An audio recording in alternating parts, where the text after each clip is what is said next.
Assalamualaikum warahmatullahi wabarakatuh.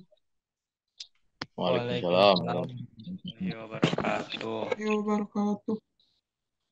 Baiklah, karena waktu kita terbatas hanya sekitar 30 menit, waktu yang diberikan oleh Zoom meeting ini. Baiklah, untuk mempersingkat waktu, Bismillahirrahmanirrahim. Bismillahirrahmanirrahim.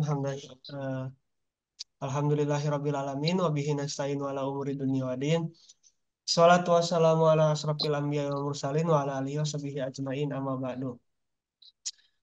Pertama-tama yang paling utama marilah kita panjatkan puja-puji syukur kehadirat Allahi Rabbi yang mana atas berkat rahmat karunia-Nya kita semua bisa melakukan presentasi secara Zoom virtual ini. Salawat serta salam semoga tercurah limpahkan kepada junjungan alam Habibana wa Nabiyana wa Rasulana Muhammad Sallallahu Alaihi Wasallam, kepada para sahabatnya, para tabiin dan tabiatnya hingga kepada kita selaku umatnya ila yaumil kiamah. Baiklah, pada pertemuan kali ini kami dari kelompok tiga eh, yang beranggotakan saya pribadi sebagai moderator, Riyandi Muhammad Rizky, ada rekan saya Raffi Fahlevi, juga Reksi Surya Ramadan, dan yang terakhir Meita Amanda. Baiklah, untuk membersihkan waktu, silakan bisa di-share screen-nya oleh Meita. Bentar.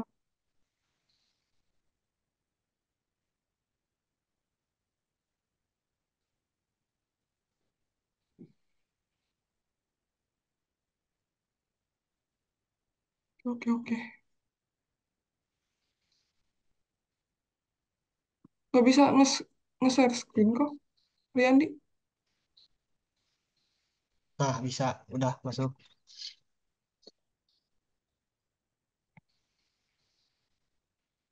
Coba di full layarin, baik. Bentar, bentar.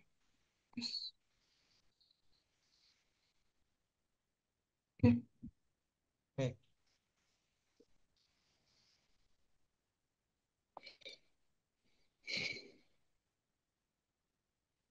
daftar Baiklah, isinya. pada pembahasan kali ini ada 5 pokok pembahasan, yaitu yang pertama pengertian sistem bisnis elektronik, yang kedua jenis-jenis sistem bisnis elektronik, yang ketiga keuntungan dan tantangan sistem bisnis elektronik, keempat perbedaan e-bisnis dan e-commerce, yang kelima tren terbaru dalam sistem bisnis elektronik. Baiklah, untuk pemaparan selanjutnya akan dipaparkan oleh yang telah ditugaskan. Silahkan.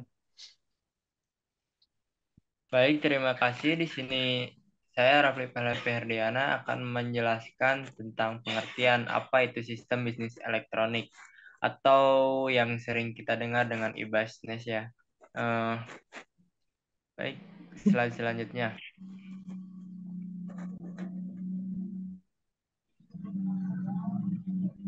Apa ya?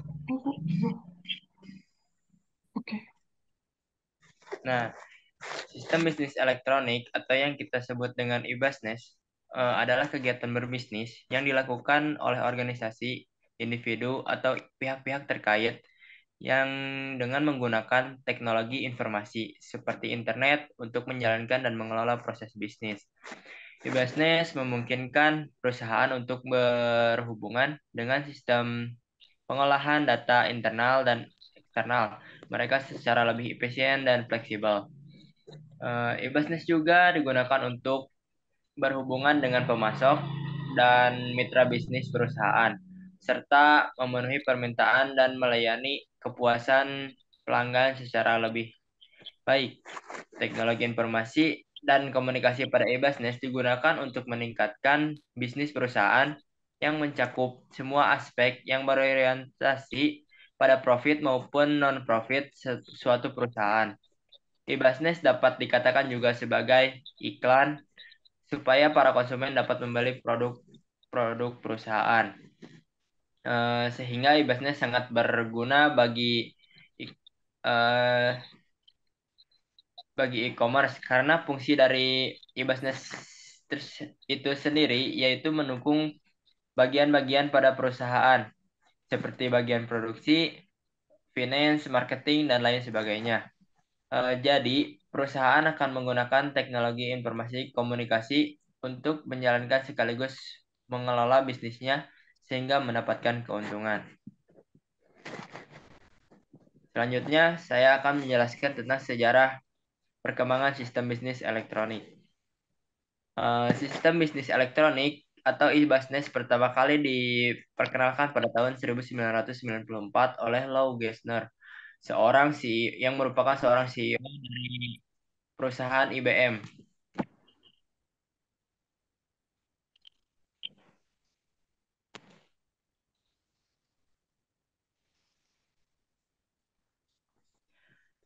Perusahaan IBM merupakan perusahaan International Business Machine Corporation yang merupakan perusahaan Amerika yang memproduksi dan menjual perangkat keras dan perangkat lunak komputer. Eh, Menurutnya, e-business adalah praktek pelaksanaan dan pengelolaan proses bisnis utama seperti perancangan produk, pengelolaan pasokan bahan baku, dan penyediaan manufaktur, penjualan, pemenuhan pesanan, dan penyediaan servis melalui penggunaan teknologi komunikasi, komputer, dan data yang telah terkomputerisasi. Eh, Perkembangan teknologi internet dan di perangkat mobile di tahun 2000-an mempercepat pertumbuhan bisnis elektronik. Banyak perusahaan mulai mengembangkan aplikasi mobile untuk memperluas jangkauan bisnis mereka dan meningkatkan kenyamanan bagi pelanggan.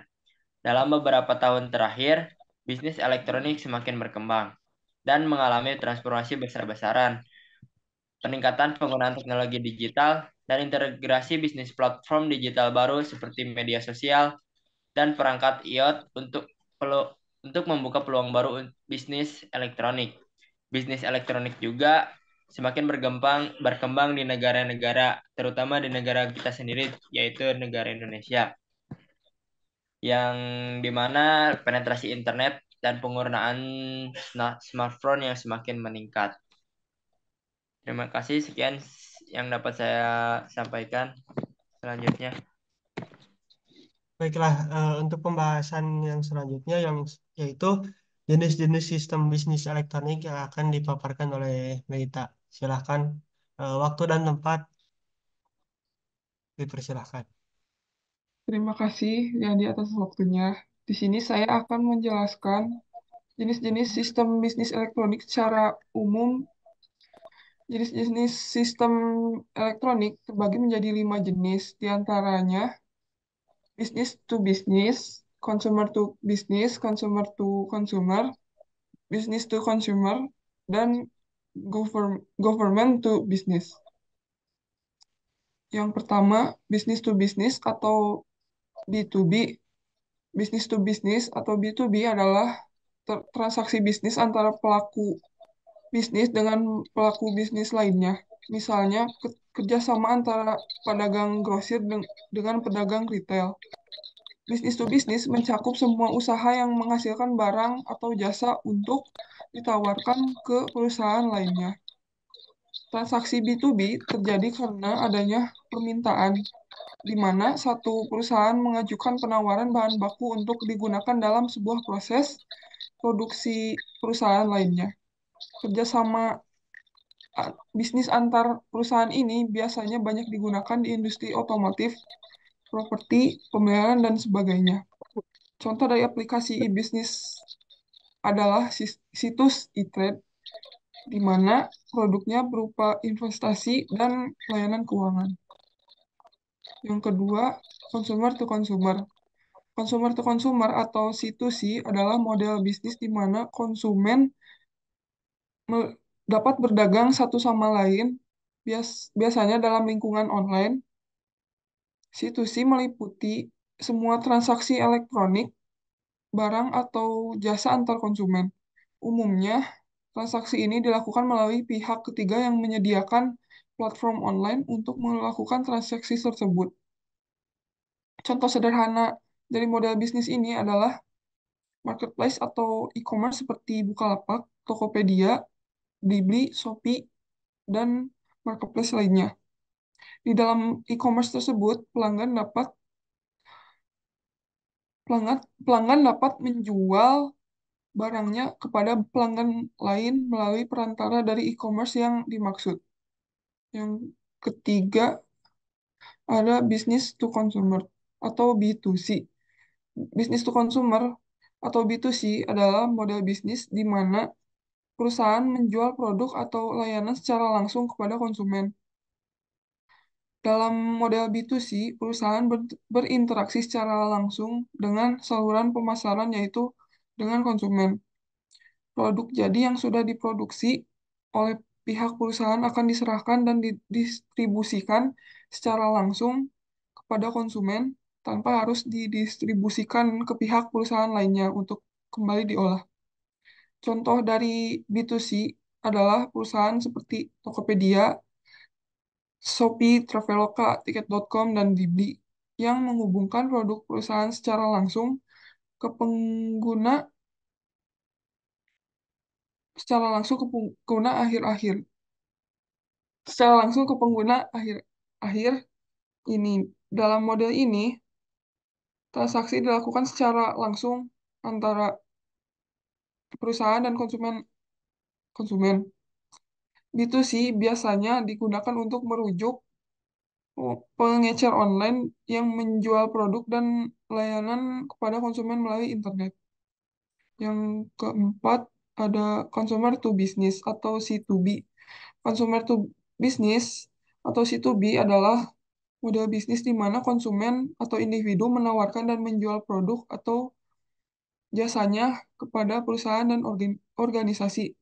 Ini adalah kebalikan dari model bisnis tradisional di mana perusahaan menawarkan barang dan jasa kepada konsumen. Berikut beberapa contoh dari C2B, ada freelancer, iStock, dan FreePick. Yang terakhir, yang kelima, government to business atau G2B. Government to business atau G2B adalah transaksi elektronik di mana pemerintah menyediakan informasi yang dibutuhkan bagi kalangan bisnis untuk bertransaksi dengan pemerintah. G2B lebih diarahkan untuk pemerintah. G2B lebih diarahkan untuk G2B lebih diarahkan untuk pemasaran produk dan jasa kepada pemerintah untuk membantu pemerintah menjadi lebih efisien melalui peningkatan proses bisnis dan manajemen dan elektronik. Contoh dari G2B adalah proses pengajuan tender.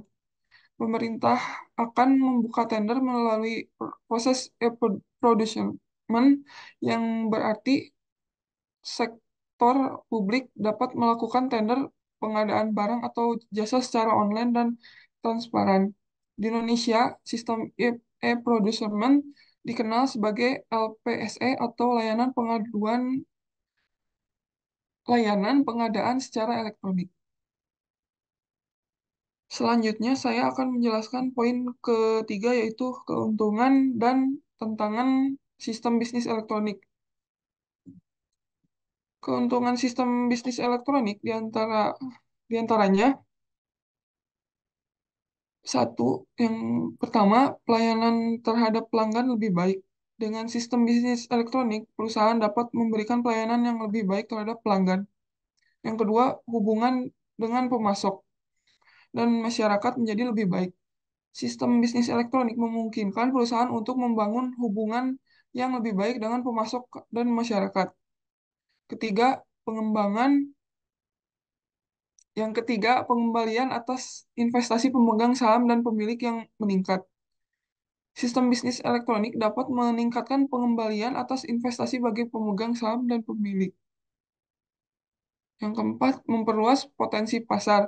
Sistem bisnis elektronik memungkinkan perusahaan untuk mencapai pasar yang lebih luas, karena semua orang di belahan dunia maupun manapun dapat mengakses dan melakukan transaksi jual beli tanpa ada batasan geografis.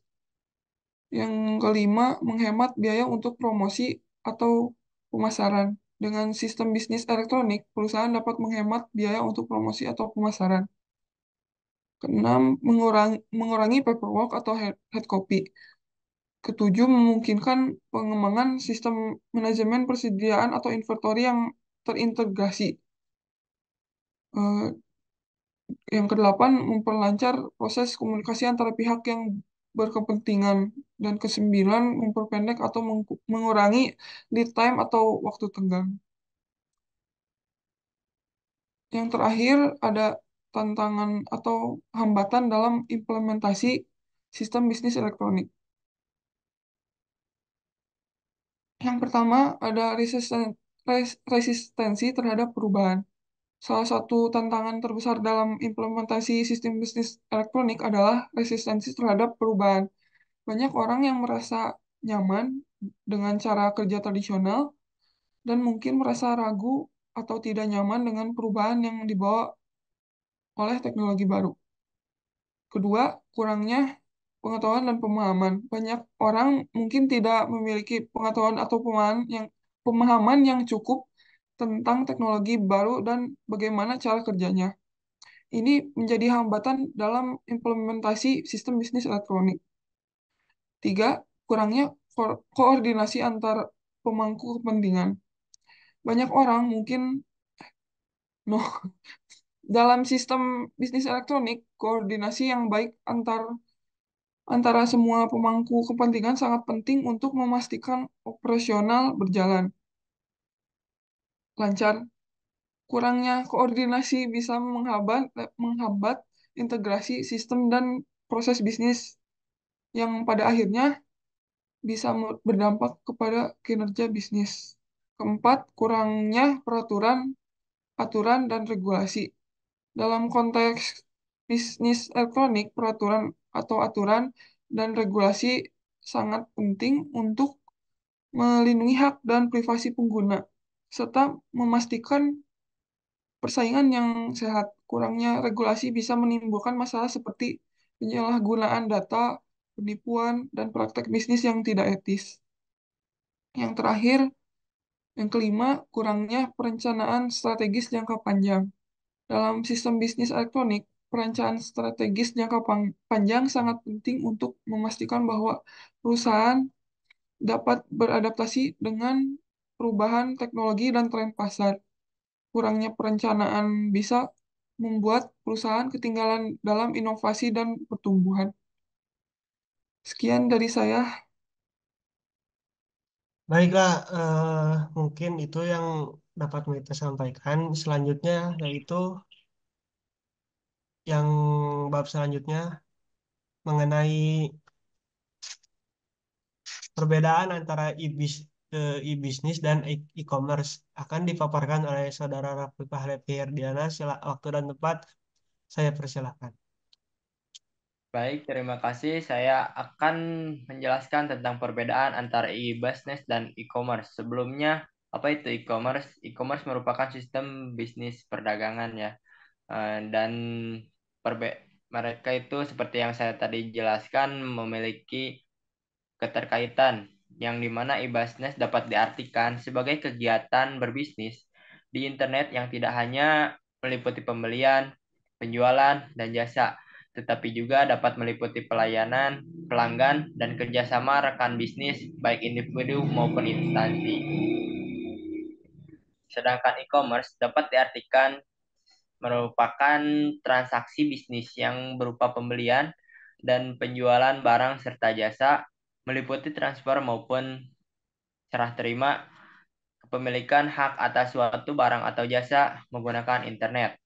Jika dilihat dari pengertian tersebut, dapat diartikan bahwa e-commerce merupakan bagian dari e-business.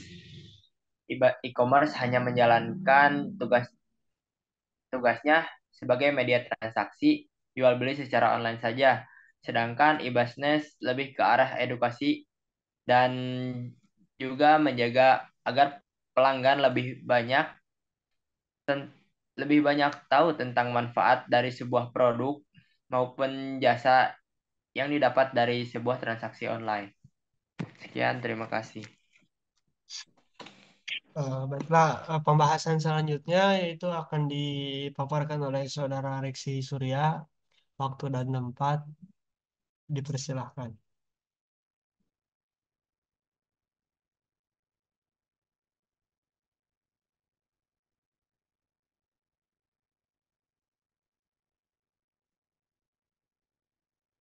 Iya, Acil, acil.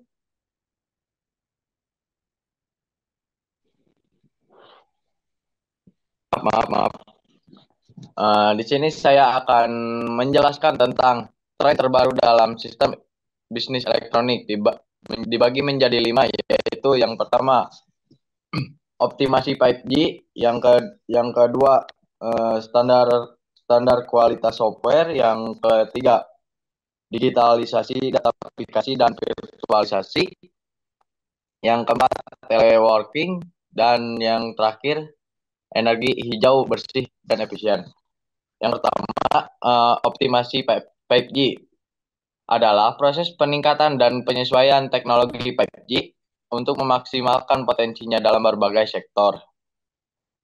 Termasuk bisnis elektronik, teknologi 5G diakini dapat memperluas peluang ekonomi melalui ruang digital. Kelebihan 5G diantaranya kecepatan dan kemampuan menangani perangkat dalam jumlah sangat besar. Berikut adalah beberapa contoh bagaimana 5G dioptimalkan dalam sistem bisnis elektronik. Peningkatan kecepatan dan kapasitas. 5G memiliki kecepatan yang sangat tinggi dan dapat menangani perangkat dalam jumlah sangat besar. Ia memungkinkan transfer data yang lebih cepat dan efisien, yang sangat penting dalam bisnis elektronik. Penggunaan dalam industri. Teknologi 5G dapat digunakan dalam berbagai industri seperti pertambangan untuk mengoperasikan alat berat tanpa operator, dan smart city yang mengendalikan jutaan perangkat sensor. Penggunaan dalam kawasan industri. Kawasan industri menjadi area paling urgen untuk penerapan 5G. Lantaran sebagian besar perusahaan di kawasan industri telah menetapkan teknologi internet untuk segala atau Internet of Things yang disebut IoT. Yang kedua, digitalisasi data aplikasi dan virtualisasi adalah proses yang mengacu pada peningkatan operasional dalam bisnis dengan memanfaatkan teknologi dan data digital. Digitalisasi adalah penggunaan teknologi digital untuk mengubah model bisnis dan memberikan pendapatan baru dan peluang menghasilkan nilai. Data aplikasi adalah proses mengubah informasi atau aktivitas menjadi data yang dapat diukur dan dianalisis. Dalam konteks buat bisnis elektronik, data aplikasi dan dapat membantu perusahaan memahami perilaku konsumen, mengoptimalkan operasi, dan membuat keputusan bisnis yang lebih baik.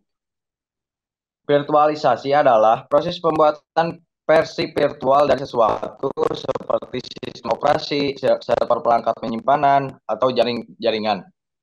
Virtualisasi kantor dan tempat kerja kita pada tahun 2020 dan 2021 sudah mulai menjadi hal biasa, karena pengaturan kerja jarak jauh diterapkan dengan cepat.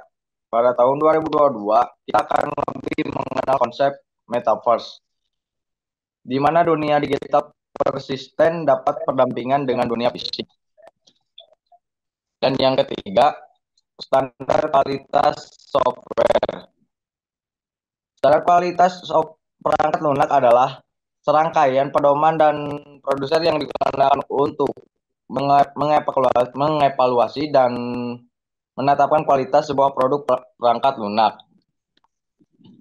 Salah satu standar kualitas perangkat lunak yang diakui secara internasional adalah ISO, yang dibuat oleh International Organization for Standardization dan International Electronical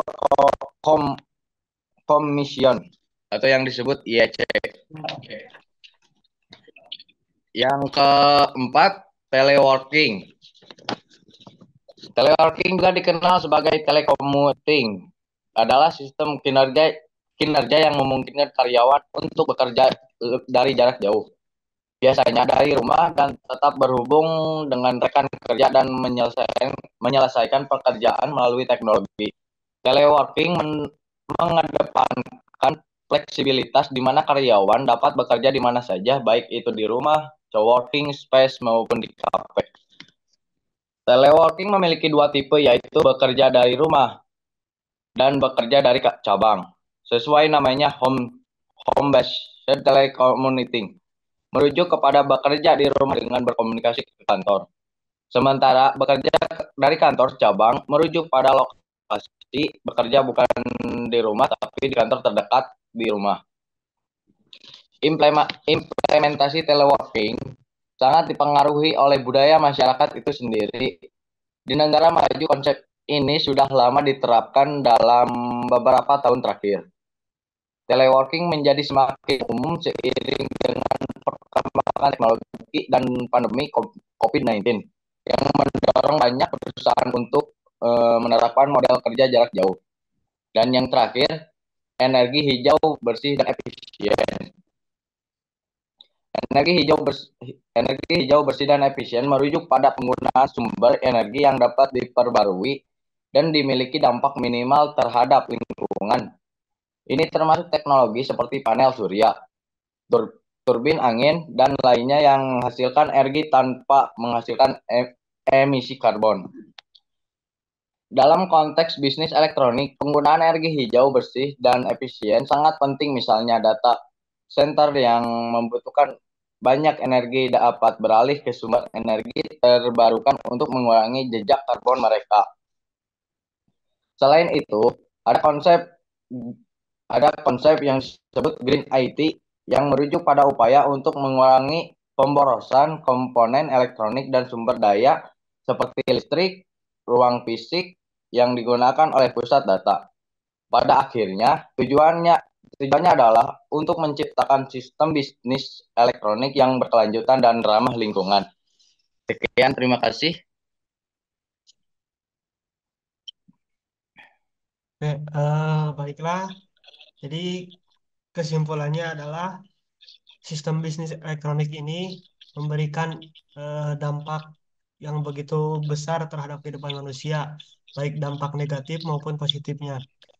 Nah, dampak positif yang kita ambil yaitu seperti pada kesempatan kali ini kita melakukan komunikasi jarak jauh yang merupakan yang telah tadi dipaparkan oleh saudara Reksi, tidak selalu harus di kantor atau tidak selalu harus datang ke kelas, ke kampus. Jadi kita bisa melaksanakan kegiatan jarak jauh melalui virtual ini. Mungkin itulah presentasi dari kelompok kami yang dapat disampaikan.